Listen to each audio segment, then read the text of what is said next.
Helicopter দুর্ঘটনায় president Ibrahim রাইসির নিহত হওয়ার ঘটনায় মুসলিম বিশ্বজুড়ে নেমে এসেছে শোকের ছায়া।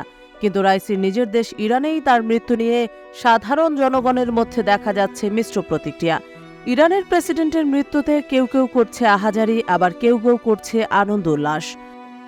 সরকারের প্রতি অনুগত ইরানিরা মসজিদ এবং স্কয়ারগুলোতে জড়ো হয়ে রাইসি এবং তার সঙ্গে নিহত পররাষ্ট্রমন্ত্রী হোসেন আমির আবদুল্লাহিয়ান সহ বাকি 7 জনের জন্য প্রার্থনা করছেন। তাদের মৃত্যুতে গত সোমবার থেকে ইরানে 5 দিনের রাষ্ট্রীয় শোক ঘোষণা করা হয়েছে, আর 7 দিন দেশটিতে সব ধরনের সাংস্কৃতিক ও বিনোদনমূলক অনুষ্ঠান বন্ধ থাকবে। তবে ইরানের বেশিরভাগ দোকান গত সোমবার খোলাই ছিল। সাধারণ মানুষের দৈনন্দিন জীবন বাধাগ্রস্ত করার খুব একটা প্রচেষ্টা কর্তৃপক্ষের মধ্যে দেখা যায়নি বলেও জানায় ব্রিটিশ সংবাদ সংস্থা রয়টার্স। তার কারণ হিসেবে রয়টার্স বলছে, রাইসির কট্টরপন্থী শাসন নিয়ে জনগণের মধ্যে তীব্র অসন্তোষ বিরাজ করছিল।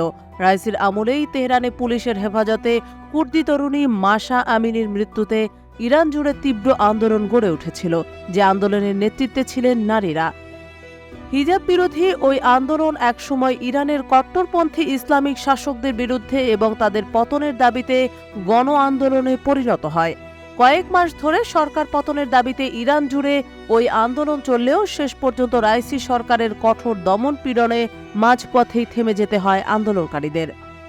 তবে অনেক সাধারণ ইরানি ইব্রাহিম রাইসির মৃত্যুতে শোক জ্ঞাপন করেছেন।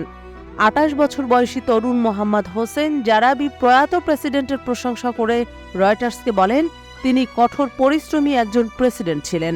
আমরা যতদিন বেঁচে থাকব ততদিন তার আদর্শ ধারণ করে যাব। এক প্রতিবেদনে রয়টার্স লিখেছে, 2020 সালে ইরাকি যুক্তরাষ্ট্রের এক হামলায় নিহত হয়েছিলেন ইরানের অভিজাত রেভলিউশনারি গার্ডের জ্যেষ্ঠ কমান্ডার কাসিম সুলাইমানি। তার মৃত্যুতে ইরান জুড়ে সাধারণ মানুষের মধ্যে শোকের যে মাতম হয়েছিল, তেমনটা রাইসির বেলায় দেখা যাচ্ছে না। প্রয়াত প্রেসিডেন্ট ইব্রাহিম রাইসির সমালোচনা করে রয়টার্স লিখেছে, ইরানে ইসলামিক বিপ্লবের পর কয়েক হাজার ভিন্ন মতাবলম্বীকে বিনা বিচারে হত্যা করা হয়, যে হত্যাকাণ্ডে রাইসি নেতৃত্বের ভূমিকায় ছিলেন বলে সংবাদ সংস্থাটি দাবি করে। তবে ইরানের বর্তমান ক্ষমতাধররা কখনোই ওই গণহত্যার কথা স্বীকার করেনি বলে অভিযোগের তীর ছুড়ে দেয় সদ্য প্রয়াত এই শাসকের বিরুদ্ধে। পশ্চিমাদের শত উস্কানি ও হুমকির কাছে কখনো মাথা নত করেননি এই শাসক। তার মৃত্যুতে পশ্চিমা গণমাধ্যম রাইসিকে যতই ঘৃণ্য মানুষ হিসেবে উপস্থাপন করার চেষ্টা করুক না কেন, সমগ্র মুসলিম বিশ্ব মনে রাখবে এই অকুতোভয় বিশ্ব নেতাকে।